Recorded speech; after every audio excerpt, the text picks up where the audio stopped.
الحمد لله نحمده ونستعينه ونستغفره ونؤمن به ونتوكل عليه ونعوذ بالله من شرور أنفسنا ومن سيئات أعمالنا من يهده الله فلا مضل له ومن يضلله فلا هادي له وأشهد أن لا إله إلا الله وحده لا شريك له وأشهد أن سيدنا ومولانا محمدا عبده ورسوله صلى الله عليه وعلى آله وصحبه أجمعين أما بعد فأعوذ بالله من الشيطان الرجيم بسم الله الرحمن الرحيم وقضى ربك ألا تعبدوا إلا إياه وبالوالدين إحسانا إما يبلغن عندك الكبر أحدهما أو كلاهما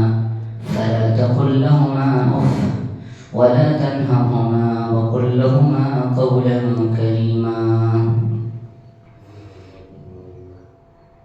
وقال النبي صلى الله عليه وسلم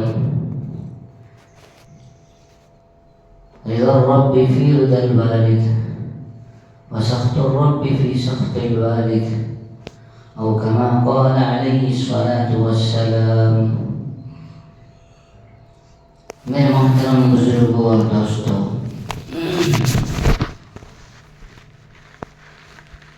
ابھی میں نے آپ حضرات کے سامنے سورہ بنی اسرائیل کی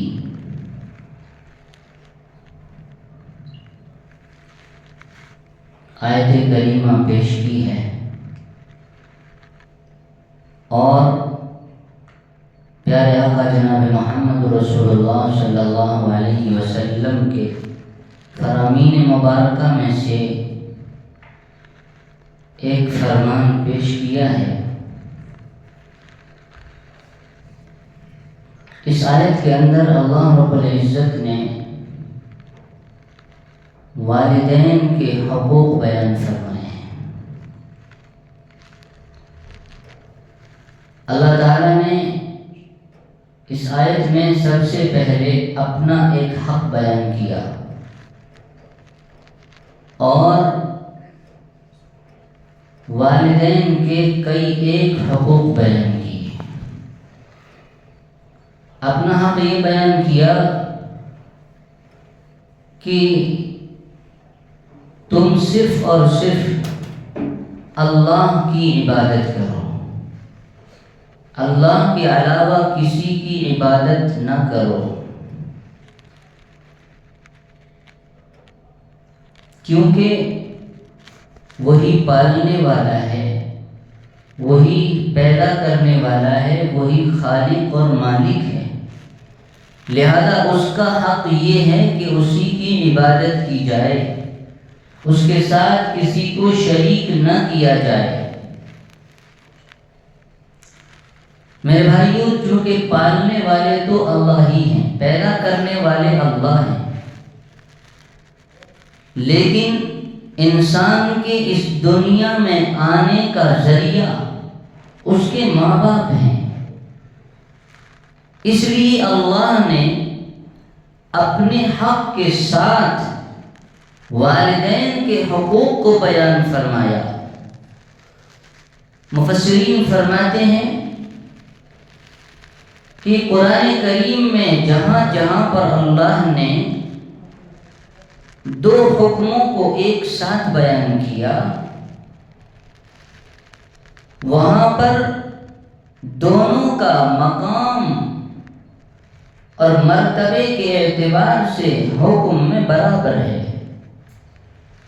جیسے قرآن کریم میں اللہ نے نماز کے ساتھ ساتھ زکوٰۃ کا حکم کئی مرتبہ، 30 سے زائد مرتبہ اللہ نے قرآن کریم میں فرمایا اقیموا الصلاۃ وآتوا الزکاۃ، کہ نماز قائم کرو اور زکوٰۃ ادا کرو.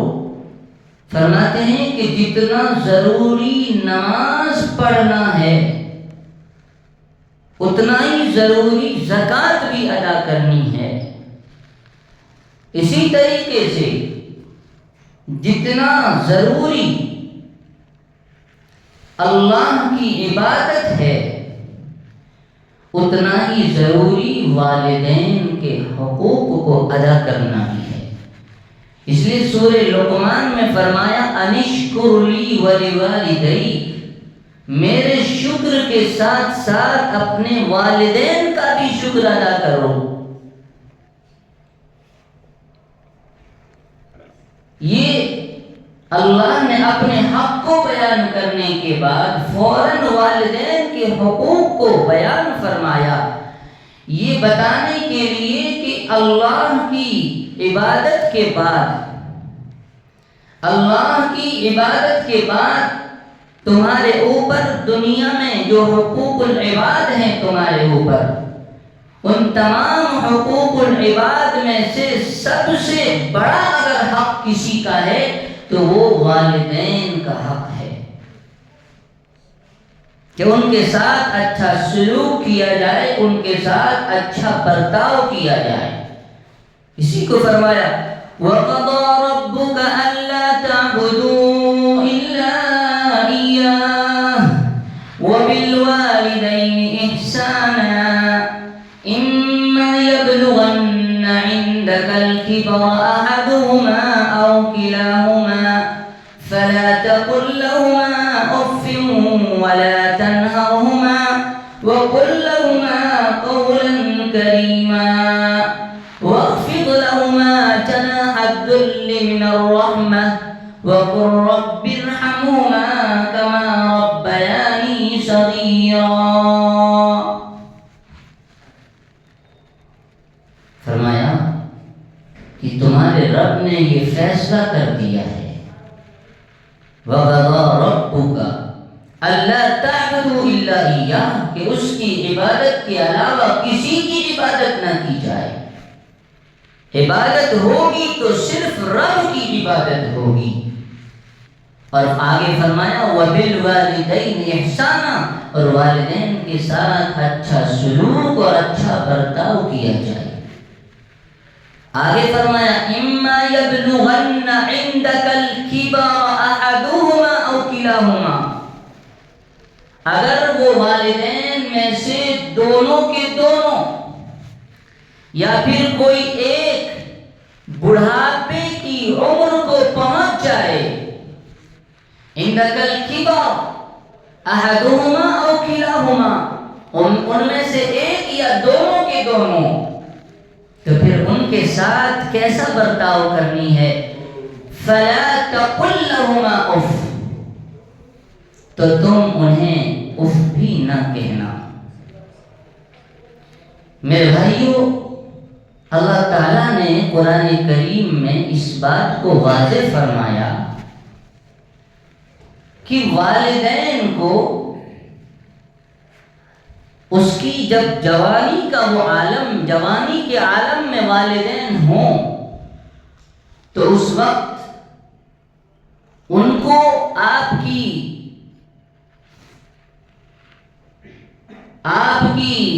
خدمت کی ضرورت نہیں ہے، بلکہ اگر وہ صحت مند ہوں، طاقتور ہوں تو اس سے آپ کو فائدہ ہے۔ آپ پھر اس زمانے میں آپ اس کی تعظیم بھی کرتے ہیں، ان کی خدمت بھی کرتے ہیں، اور جو کہیں وہ سننے کے لیے تیار ہو جاتے ہیں۔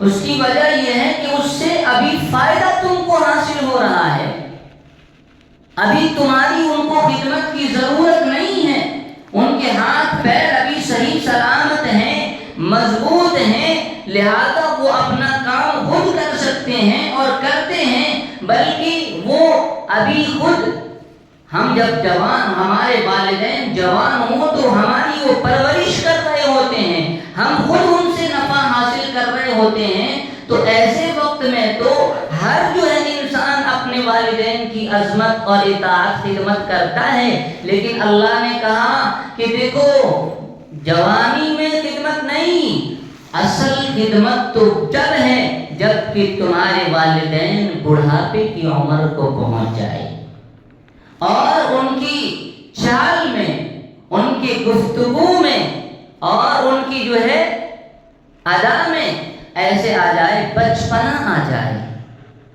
کہ وہ کسی بات میں ہو سکتا ہے تم سے بضد ہو جائیں، تو ایسے وقت میں تمہارا امتحان ہے کہ تم اس وقت اپنے والدین کی جو ہے اس ضد کو کیا تم اپنے لیے اپنے آپ پر بوجھ سمجھتے ہو، یا پھر تم اسے برداشت کر لیتے ہو اور اپنے والد کی بات کو سن کر جو ہے نرمی سے کام لیتے ہو، یا پھر تمہارے اندر چڑچڑا ہو جاتا ہے، تم جو ہے ان سے چڑنے لگتے ہو، اپنے والدین سے چڑنے لگتے ہو، غصہ کرنے لگتے ہو۔ وہ آزمائی کا وقت ہے جب وہ تمہارے والدین کیا ہو جائیں، عمر کو پہنچ جائیں، ان کے ہاتھ کمزور ہو جائیں، ان کے پیروں کی طاقت کم ہو جائے اور ان کا ذہنی توازن برقرار نہ رہے۔ ایک عمر آتا ہے جب انسان بڑھاپے کی عمر کو پہنچتا ہے، گویا کہ وہ بچپنے کی عمر کو پہنچ جاتا ہے۔ ایسے حرکات ان سے سرزد ہونے لگتے ہیں کہ جو بچہ جسی حرکت کرتا ہے کہ کسی بات میں ضد کرنا، تو وہ عمر کا تقاضا ہے۔ ایسے وقت میں اللہ چاہتے ہیں کہ وہ بیٹا اپنے والد کی اف تک نہ کہے، اور اللہ کے نبی نے کیا تاکید فرمائی؟ اللہ کے نبی صلی اللہ علیہ وسلم نے والدین کے سلسلے میں ہمیشہ تاکید فرمائی کہ ان کے ساتھ کبھی کوئی بدسلوکی نہ کرے، ان کے ساتھ نرمی کا معاملہ کرے۔ چنانچہ فرمایا رضا الرب فی رضا الوالد، فضیلت بیان کی کہ اگر کوئی شخص یہ دیکھنا چاہتا ہے کہ میرا رب مجھ سے راضی ہے کہ نہیں، تو اسے چاہیے کہ وہ یہ دیکھے کہ میرا باپ مجھ سے راضی ہے کہ نہیں۔ اگر میرا باپ مجھ سے راضی ہے تو اللہ کے نبی صلی اللہ علیہ وسلم فرماتے ہیں کہ رضا الرب فی رضا الوالد، والد کی رضامندی میں رب کی رضامندی ہے، اور والد کی ناراضگی میں رب کی ناراضگی ہے۔ وسخط الرب فی سخط الوالد۔ میرے بھائیو، انبیاء کرام علیہم الصلاۃ والسلام کا یہ طریقہ رہا ہے کہ وہ اپنے والدین کی عظمت کیا کرتے تھے، ان کا احترام کیا کرتے تھے۔ دیکھیں حضرت ابراہیم علیہ السلام جب جو ہے اپنے والد آزر کے پاس پہنچے اور اپنے باپ کو نصیحت کی، یا ابت انی قد جاءنی من العلم ما لم یأتک فاتبعنی اہدک صراطا سویا، کہ اے میرے ابا، میں آپ کے پاس ہدایت لے کر آیا ہوں، علم لے کر آیا ہوں، آپ میری اتباع کریں، آپ میری بات کو سن لیجئے، فاتبعنی، تاکہ میں آپ کو سیدھا راستہ بتاؤں، آپ میری بات پر توجہ دیں، ذرا دھیان دیں، اور ایک مرتبہ نہیں کئی مرتبہ یا ابتی انی قد جاءنی من العلم، یا ابتی یعنی بار بار کہہ رہے ہیں۔ لیکن والد نے کیا جواب دیا؟ والد نے کیا کہا؟ لئن لم تنتہی لأرجمنک واہجرنی ملیا، اگر تو نے باز نہ آیا اور نمرود کی بات نہ سنی اور میری بات پر دھیان نہ دی، تو یاد رکھ میں تجھے پتھروں سے مار کر میں تجھے سنسار کر دوں گا، لأرجمنک واہجرنی ملیا۔ تو میرے بھائیو، حضرت ابراہیم علیہ السلام نے کس طرح سے پیش آیا اپنے باپ آزر کے ساتھ؟ اس نے کہا اے میرے ابا، سأستغفر لک ربی، میں آپ کے لیے اپنے رب سے استغفار کروں گا، میں آپ کے لیے اپنے رب سے استغفار کروں گا۔ آپ نے بدتمیزی نہیں کی، آپ نے بڑھ چڑھ کر بات نہیں کہی، بلکہ آپ نے یہ کہا ابراہیم علیہ السلام نے کہ اے میرے ابا، آپ میری بات نہ مانتے ہیں تو نہ مانیں، مجھے اس بات کا تو افسوس ہے، میں ٹھیک ہے آپ اگر کہتے ہیں کہ میں آپ کے ساتھ نہ رہوں، ٹھیک ہے میں چلا جاتا ہوں، لیکن میں اپنے رب سے دعا کروں گا کہ اللہ آپ کی مغفرت کر دے۔ میرا رب بڑا ہی مغفرت کرنے والا ہے۔ تو میرے بھائیوں، ابراہیم جیسا دنیا میں، خاص طور سے ابراہیم جیسا اس وقت کوئی بیٹا نہیں ہو سکتا، اور آزر جیسا کوئی جو ہے باپ نہیں ہو سکتا، ابراہیم جیسا نیک کوئی نہیں ہو سکتا۔ اور جو ہے تو دیکھیں کہ باپ اتنا برا ہے، مشرک ہے، ان کے ساتھ جب ابراہیم علیہ السلام اس طرح سے پیش آ رہے ہیں تو ہم اور آپ کون سی کھیت کی مولی ہیں کہ ہم اپنے باپ کو جھڑکیں، ہم اپنے والدین کے ساتھ ہم جو ہے بدسلوکی سے پیش آئیں، ہم ان کو جو ہے ناراض کریں، ہم ان پر جو ہے آواز ان پر بلند کریں۔ میرے بھائیوں، ہم جو ہے ابراہیم علیہ السلام سے زیادہ نیک تو نہیں ہیں کہ ہم اپنے آپ کو یہ حقدار سمجھنے لگے کہ ہم جو ہے جیسا چاہے ہم اپنے باپ کو کہہ دیں، اپنی ماں سے جیسا سلوک چاہے کر لیں۔ نہیں میرے بھائیوں، اور دیکھیے بیٹا باپ کا فرما بردار کیسا ہونا چاہیے۔ حضرت اسماعیل علیہ السلام ہمارے سامنے نمونہ ہے کہ جب باپ نے کہا کہ اے میرے بیٹے، انی ارا فی المنام انی اذبحک فانظر ماذا تری، میرے بیٹے میں یہ دیکھ رہا ہوں کہ میں تجھے ذبح کر رہا ہوں، تیری کیا رائے ہے؟ تو باپ نے کیا کہا، یا ابت افعل ما تؤمر، میرے ابا اللہ نے جو آپ کو حکم دیا ہے آپ اسے کر گزریں۔ یہ بیٹا سر اطاعت خم کرتا ہے اور آپ کے سامنے سر جھکا کر اپنا سر دینے کے لیے تیار ہے۔ یہ سر کٹ جائے، ہم آپ کی بات سے سر منہ انحراف نہیں کریں گے۔ سر اطاعت میں، باپ کی اطاعت میں اسماعیل نے اپنا سر جھکا دیا کہ آپ مجھے ذبح کر دیں، کوئی مسئلہ نہیں۔ تو میرے بھائیوں، ایسا جو ہے ایسی اطاعت ہونی چاہیے باپ کے ساتھ۔ حضرت یوسف علیہ السلام نے اپنے باپ کا کیسا احترام کیا۔ جب یوسف علیہ السلام کو مصر کے اندر تخت مل گیا، بادشاہ بن گئے، تو انہوں نے اپنے پورے بھائیوں کو اور اپنے والد کو مصر بلوایا۔ مصر بلوانے کے بعد کیا کیا، مصر بلا کر جب باپ آئے سامنے تو خود تخت سے اٹھ کر اپنے والد کو کہا کہ آپ اس تخت پر بیٹھیں، اپنے باپ کو کہہ رہے آپ اس تخت پر بیٹھیں، میں اگرچہ وقت کا بادشاہ ہوں لیکن میں آپ کے سامنے کچھ نہیں، ایک غلام ہوں، میں نیچے بیٹھوں گا، آپ تخت پر بیٹھیں۔ وَرَفَعَ أَبَوَيْهِ عَلَى الْعَرْشِ، کہ اپنے باپ کو انہوں نے جو ہے تخت پر بیٹھایا۔ تو میرے بھائیو، یہ ہے والد کا ادب اور احترام۔ انبیاء کرام علیہ السلام کی واقعات میں ہمیں ملتا ہے کہ جو ہے انہوں نے کس طرح اپنے ماں باپ کی جو ہے عزت کی، کس طرح احترام کیا۔ اللہ کے نبی صلی اللہ علیہ وسلم نے کیا فرمایا کہ ماؤں کے قدموں کے نیچے جنت ہے، تمہاری ماؤں کے قدموں کے نیچے جنت ہے، لہذا تم چاہو تو اب کسی نے سوال کیا اللہ کے نبی صلی اللہ علیہ وسلم سے، ما حق الوالدین، کہ اے اللہ کے نبی صلی اللہ علیہ وسلم والدین کا کیا حق ہے؟ تو اللہ کے نبی صلی اللہ علیہ وسلم نے فرمایا ہما جنتک و نارک، وہی تمہاری جنت ہے یا پھر وہی تمہاری دوزخ ہے۔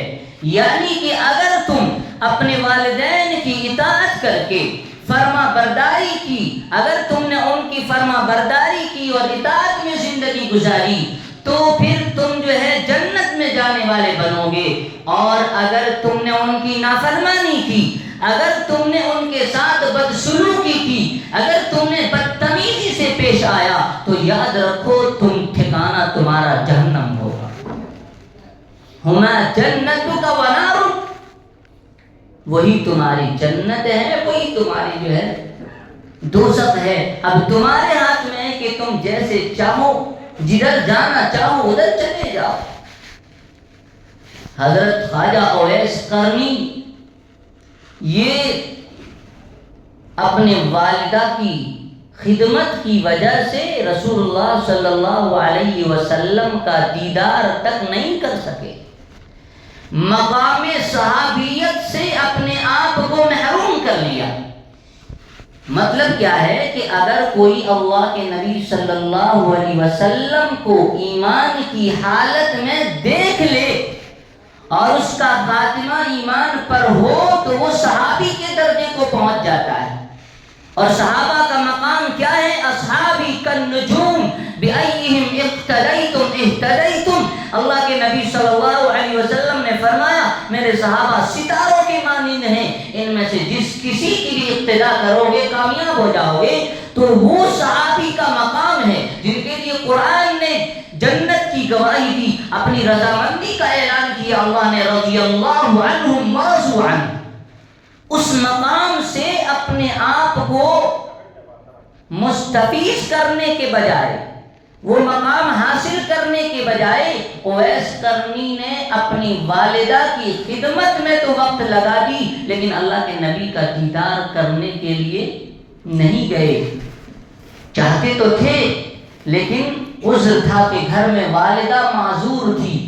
اس کی خبر اللہ کے نبی صلی اللہ علیہ وسلم کو جب پہنچی ہے تو اللہ کے نبی صلی اللہ علیہ وسلم نے اس کے مقام و مرتبے کو بیان کیا کہ حضرت عمر رضی اللہ تعالیٰ خود بیان فرماتے ہیں کہ اللہ کے نبی نے فرمایا کہ دیکھو اویس نامی شخص ہے، قرن کا رہنے والا ہے، قبیلہ قرن سے، اور اس کی نشانیاں بھی بتائی کہ اس کے چہرے پر برس کا داغ ہوگا، دیکھو اس کا وہ وقت کا ولی ہے، اس سے اگر کبھی ملاقات ہو جائے تو تم ان سے دعا کرنا، دعا کروانا، اپنے لیے بھی کروانا اور میری امت کے لیے بھی دعا کروانا۔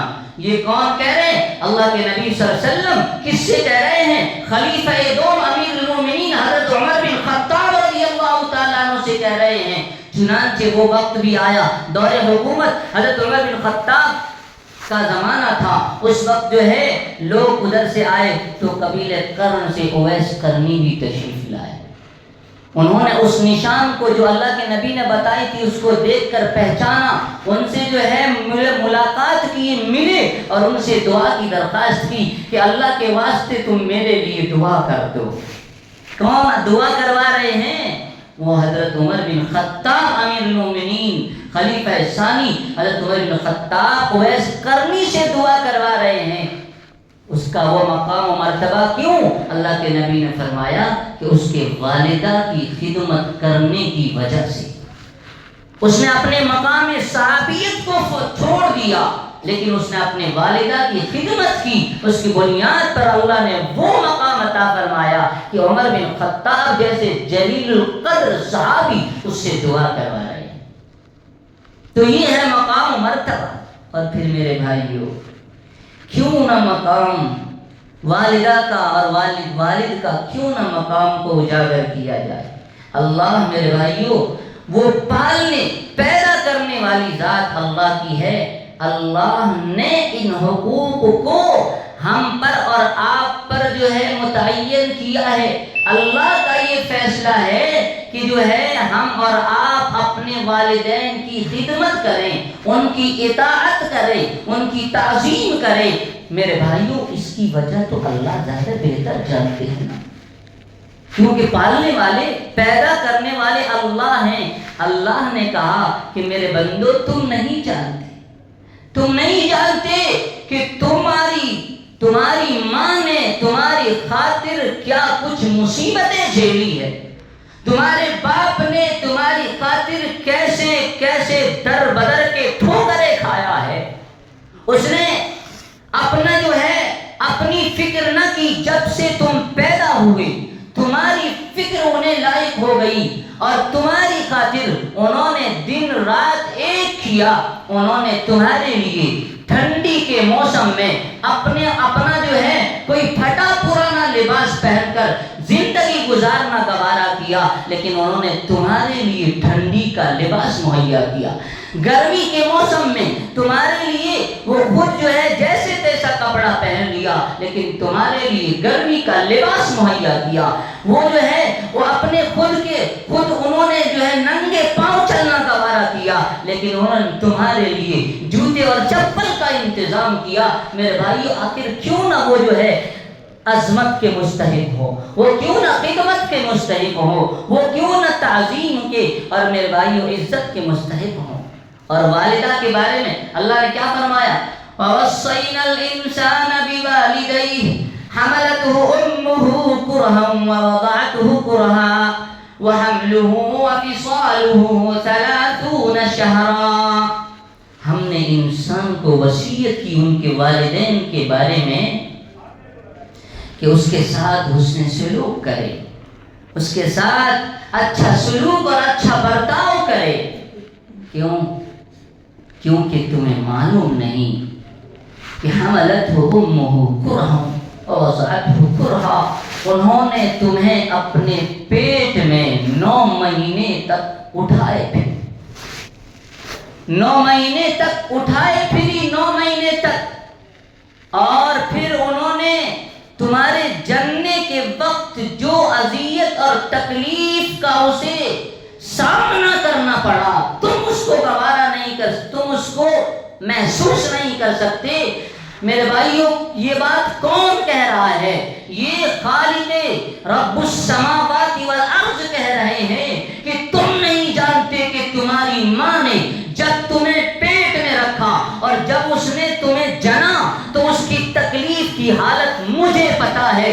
انہ علیم بذات الصدور، دلوں کے بھید کو جاننے والا رب، پیدا کرنے والا رب یہ کہہ رہا ہے کہ انہوں نے بڑی اذیتیں برداشت کی ہے، بڑی پریشانیوں کا سامنا اسے کرنا پڑا ہے، تم نہیں محسوس کر سکتے۔ ایک صحابی، ایک جو ہے تابعی، حضرت عبداللہ ابن عمر رضی اللہ تعالیٰ عنہ طواف کر رہے ہیں، اس میں ایک شخص یمن کا رہنے والا، ایک شخص اپنی ماں کو کندھے پر اٹھائے ہوئے یمن سے لے کر مکہ آیا، اور وہاں پر طواف اپنی ماں کو کندھے پر بیٹھا کر طواف کرا رہا ہے۔ کراتے کراتے اس کی نظر پڑی عبداللہ ابن عمر پر۔ آپ تو بڑے صحابی ہیں، اللہ کے رسول صلی اللہ علیہ وسلم کے آپ بڑے جو ہے بڑے صحابیوں میں سے ہیں، لہذا اے صحابی رسول عبداللہ ابن عمر، میری حالت یہ ہے کہ میں یمن سے لے کر اپنی معذور والدہ کو کندھے پر لے کر آیا ہوں، اور اتنا لمبا سفر کر کے آنے کے بعد میں یہاں پر اپنی والدہ کو سعی کرا رہا ہوں، طواف کرا رہا ہوں، یہ ساری چیزیں کرایا ہوں۔ اے صحابی رسول ذرا مجھے بتائیں کہ کیا میں نے اپنی والدہ کا حق ادا کر دیا؟ تو حضرت عبداللہ ابن عمر رضی اللہ تعالیٰ عنہ نے فرمایا، سن لے اے انسان، تیری ماں نے جب تجھے جنا تھا اور اس جننے کے وقت جو اسے آہیں جو اس نے بھری تھی، اور اس وقت جو انہوں نے آہ کیا تھا، کئی مرتبہ کی ایک آہ کا بھی بدلہ تو نے نہیں دے سکا، اس ایک آہ کا بھی حق تم نے ادا نہیں کیا، کیا بات کرتا ہے؟ تو میرے بھائیو یہ مقام ہے والدہ کی۔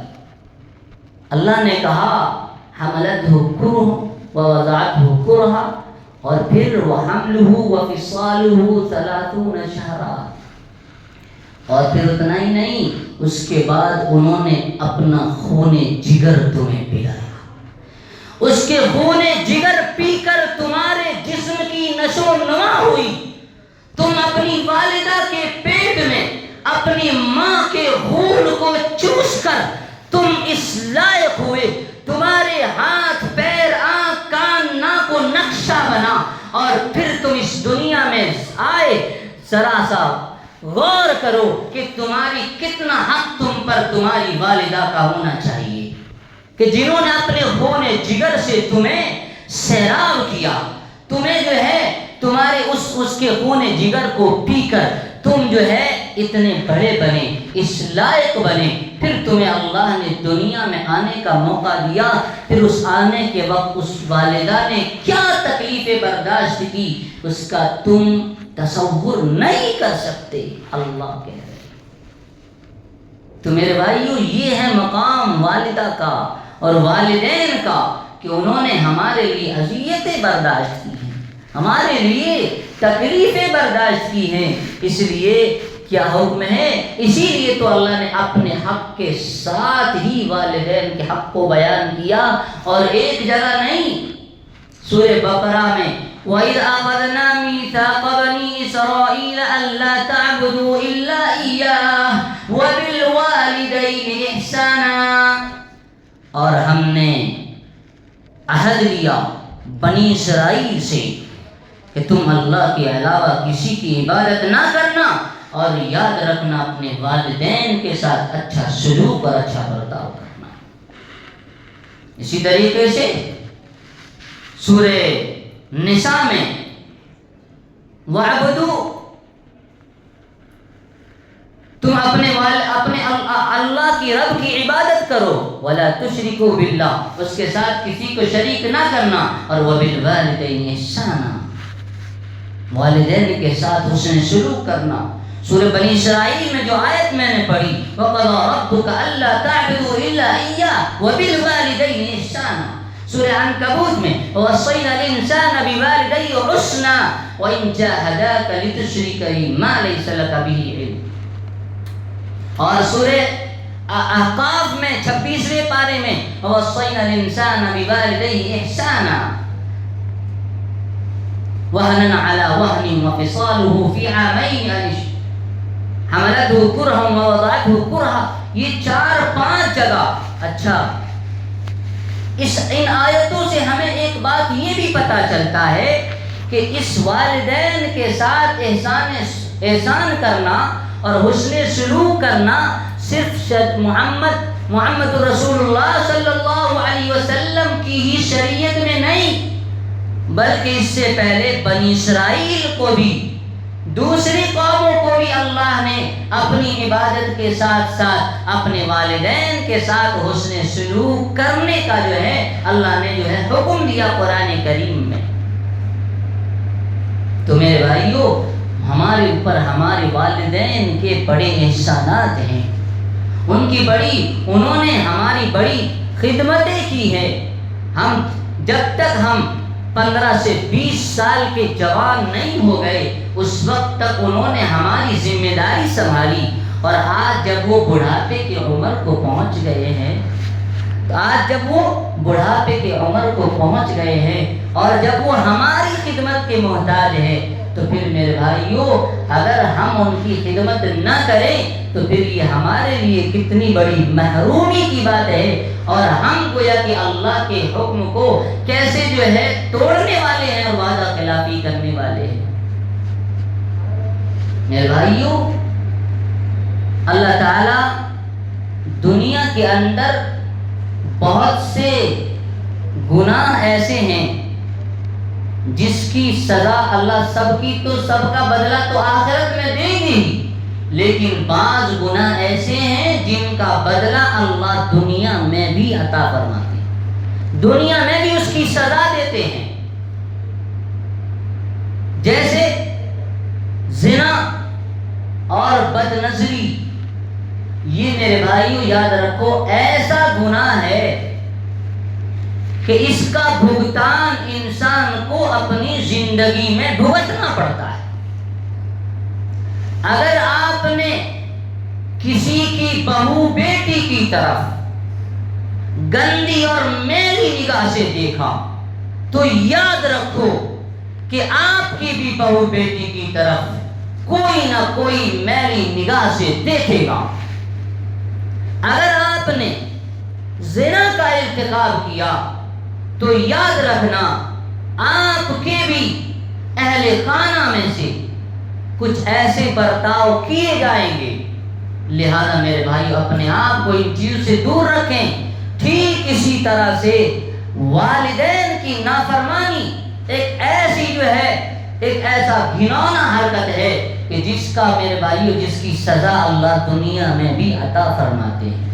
وہ ایک واقعہ آپ نے سنا ہوگا کہ ایک بیٹا اپنے باپ کو گھر سے مارتے مارتے چوکھٹ کے باہر لے گیا۔ باپ کہتا ہے بیٹا بس کر۔ وجہ پوچھی کیوں کہہ رہے ہو؟ تو وہ باپ کہتا ہے میں نے اپنے باپ کو مارتے مارتے یہاں تک لایا تھا، تو بھی یہیں تک مار، اس سے زیادہ میرے اوپر زیادتی نہ کر۔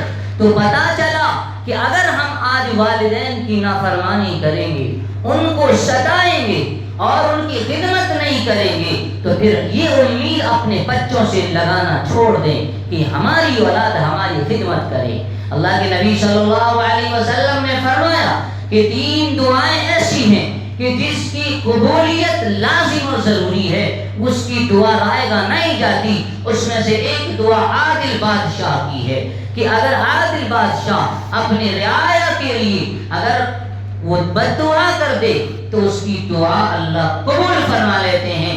اسی طرح مظلوم کی بد دعا کہ مظلوم ظلم کا مارا ہوا شخص اگر وہ بد دعا کر دے کسی کے لیے تو اللہ اس کی دعا کو رد نہیں فرماتے۔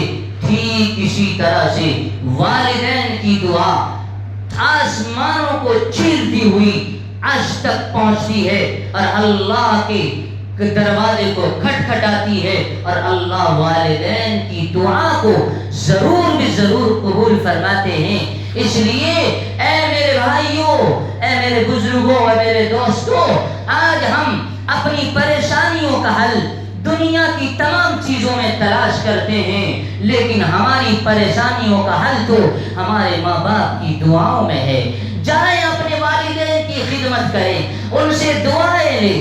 در بدر کی ٹھوکریں ہم کھاتے ہیں اور ادھر ادھر مارے مارے پھرتے ہیں، تعویذ لینے پہنچ جاتے ہیں، تعویذ گنڈے جھاڑ پھونک کرانے پہنچ جاتے ہیں، اور اپنی زندگی میں نہیں دیکھتے کہ کیا ہم نے اپنے والدین کو تو نہیں ستایا ہے، کیا ہم نے اپنے رشتہ داروں کے ساتھ خیانت تو نہیں کیا ہے، کیا ہم نے اپنے پڑوسی کو تکلیف تو نہیں پہنچایا ہے۔ ہو سکتا ہے ہمیں اسی کی مار پڑ رہی ہو، اس لیے ہمارے میرے بھائیو ہمارے گھر میں ہماری ماں ہمارے باپ یہ ہمارے دروازے ہماری دعا کرنے کے لیے، ہماری پریشانیوں کو ختم کرنے کے لیے ہمارے لیے کافی ہیں۔ ہم در بدر کی ٹھوکریں کھاتے ہیں۔ میرے بھائیو والدین کو راضی کریں، رضا الرب فی رضا الوالد، والد کی رضامندی میں رب کی رضامندی ہے، اور ماں کے قدموں کے نیچے جنت ہے۔ مطلب ہے کہ اپنی والدہ کی خدمت کر کے اپنے آپ کو جنت کا مستحق بنا لے۔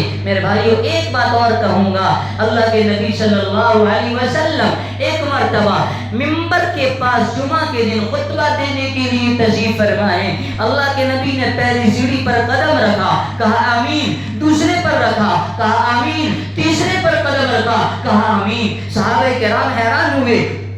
نماز سے فارغ ہونے کے بعد اللہ کے نبی سے صحابہ نے پوچھا، اے اللہ کے نبی صلی اللہ علیہ وسلم، آج ہم نے بڑی عجیب بات دیکھی ہے کہ اس سے پہلے ہم نے کبھی نہیں دیکھی یہ بات، تو وہ کیا بات تھی کہ جس کی وجہ سے آپ منبر پر چڑھتے ہوئے آپ نے آمین کہی؟ تو اللہ کے نبی صلی اللہ علیہ وسلم نے فرمایا کہ اصل میں میرے پاس جبریل امین آئے تھے اور انہوں نے آ کر 3 بد دعائیں دی۔ پہلی بد دعا یہ کہ ہلاک ہو جائے وہ شخص جو رمضان المبارک کا مہینہ پائے اور اپنی مغفرت نہ کرا لے، اور ہلاک ہو جائے وہ، میں نے کہا آمین۔ دوسری مرتبہ جب میں قدم رکھا انہوں نے کہا ہلاک ہو جائے وہ شخص جس کے سامنے آپ کا نام آئے اور وہ آپ پر درود نہ بھیجے، میں نے کہا آمین۔ تیسری مرتبہ جب تیسرے پر قدم رکھا تو جبریل امین نے کہا کہ ہلاک ہو جائے وہ شخص جس کی زندگی میں اس کے والدین ہوں اور ان کی خدمت کر کے اپنے آپ کو جنت کا مستحق نہ بنا والے، تو میں نے کہا آمین۔ میرے بھائی ذرا تصور کریں